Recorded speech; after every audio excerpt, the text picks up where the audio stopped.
बिस्मिल्लाहिर्रहमानिर्रहीम। आज जिस न्यूरोलॉजिकल मसले के बारे में मैं आपसे बात करूंगा वो काफ़ी कॉमन है और उसको फालिज बोलते हैं। आपने बहुत से मरीज ऐसे देखे होंगे या हो सकता है कि कोई ऐसा मरीज आपके अपने घर में भी हो। फालिज को समझने से पहले ये ज़रूरी है कि हम ये चीज़ क्लियर कर लें कि शरियानें या रगें क्या होती हैं। शरियानें वो खून की नालियां हैं जो दिल से खून लेके जाती हैं, और रगें वो नालियां हैं जो खून जिस्म के किसी भी हिस्से से दिल की तरफ लेके आती हैं। ज्यादा लफ्जों में फालिज दो तरह के होते हैं। एक वो फालिज है जिसमें खून की सप्लाई बंद हो जाती है, जिसकी वजह से दिमाग में खून की कमी से डैमेज हो सकता है और सेल खत्म हो सकते हैं। दूसरा फालिज वो होता है जिसमें खून निकल जाता है दिमाग में, उसको हेमरेज भी बोलते हैं। पहले हम बात करते हैं उस फालिज की जिसमें खून की सप्लाई बंद हो जाती है।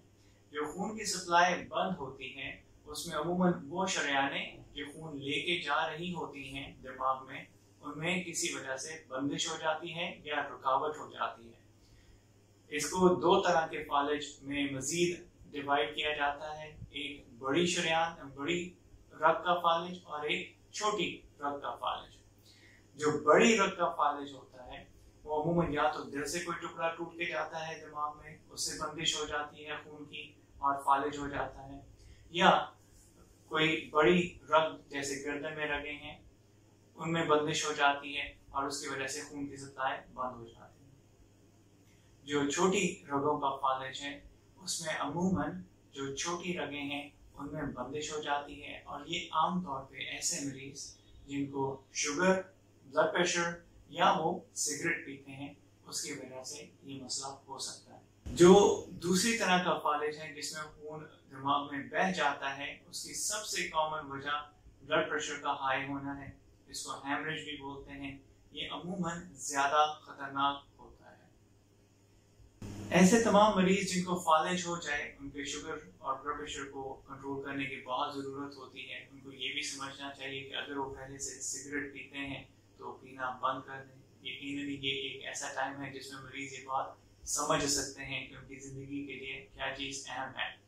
लेकिन इस वीडियो के थ्रू जो मैं आपको बताना चाहूँगा वो ये है कि जब भी फालिज हो जाए आप शुगर ब्लड प्रेशर तो कंट्रोल करेंगे ही, लेकिन जो दवाइयाँ दी जाती हैं वो इसलिए नहीं दी जाती कि जो अभी का फालिज है वो ठीक हो जाए, वो इसलिए दी जाती हैं कि आपको दोबारा फालिज ना हो।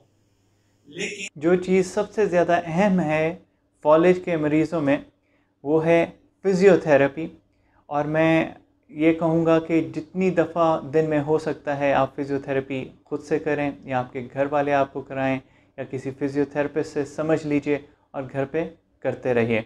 इसके अलावा अगर किसी मरीज़ को खाने में या निगलने में मुश्किल है फालिज की वजह से, उनको स्पीच थेरेपी चाहिए या स्वॉलो असेसमेंट चाहिए, उसके लिए स्पीच थेरेपिस्ट होते हैं। और अगर कोई मरीज़ ये चाहता है कि फालिज के बाद वो अपने काम पे वापस जा सके तो उसके लिए ऑक्यूपेशनल थेरेपिस्ट होते हैं जो उनको बता सकते हैं, सिखा सकते हैं कि कैसे वो कमज़ोरी के बावजूद कुछ चीज़ें मैनेज कर सकते हैं। लेकिन ये समझ लेना बहुत ज़रूरी है कि रिकवरी के लिए सबसे अहम टाइम है पहले 6 महीने।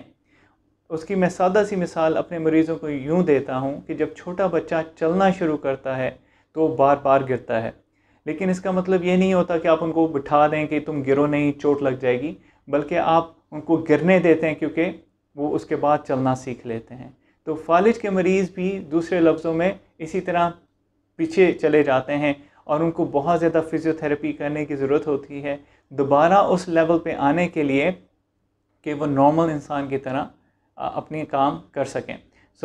Physiotherapy, speech therapy, occupational therapy की बहुत अहमियत है।